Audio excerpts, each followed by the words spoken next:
Hello दर्शक बंधु आपण मानकु मो तरफ कोटि कोटि प्रणाम। आज आमे राज्यर पाणीपाग विषय कथा हवा। 21 रु वर्षा शीत कमिबो। राज्यर विभिन्न स्थान रे सर्वनिम्न तापमात्रा तलकु खसिछि। केतेक स्थान रे स्वाभाविक शीत अनुभूत हेउछि। आज दारिंगबाड़ी एवं केन्दुझर रे राति तापमात्रा 9 डिग्री रेकर्ड करा जायछि।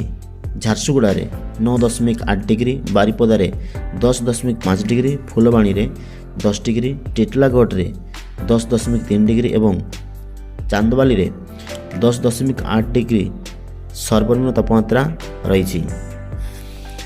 25टी स्थान रे राति तापमात्रा 15 डिग्री तलकु खसिछि। उपरोक्त अंचल गुड़िक शीत हेउछि। भुवनेश्वर पाणीपाग विज्ञान केन्द्रर पूर्वानुमान आसंता 2 दिन पर्यंत सर्वनिम्न तापमात्रा रे विशेष परिवर्तन हेबा संभावना नहीं। परवर्ती समय रे राति तापमात्रा 4 डिग्री पर्यंत वृद्धि पाइब, फल शीत प्रकोप कमिब। 21 तारिख रु जनवरी 21 तारिख 2 दिन जाए केन्दुझर, मयूरभंज, बालेश्वर, भद्रक, जाजपुर, केन्द्रापड़ा, जगतसिंहपुर, झारसुगुड़ा, बरगढ़ एवं सुंदरगढ़ जिलार गोटे रु 2टी स्थान रे हालुकारु मध्यम धरणर वर्षा होइपारे। उपरोक्त अंचल पाग मेघुआ रहिबो बोली पाणीपाग केन्द्र पक्षरु कहाଯାଇଛି। आज सोनपुर एवं पारलाखेमुंडी घन कुहुड़ी दृश्यमान होइछि।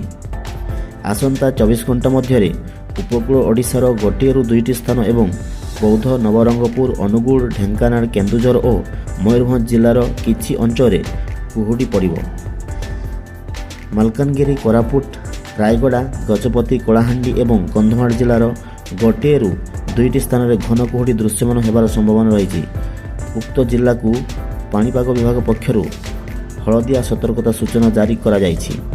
सतर्क रहिया पई स्वतंत्र रिलीफ आयुक्त जिलापाल मानक परामर्श दैछंती।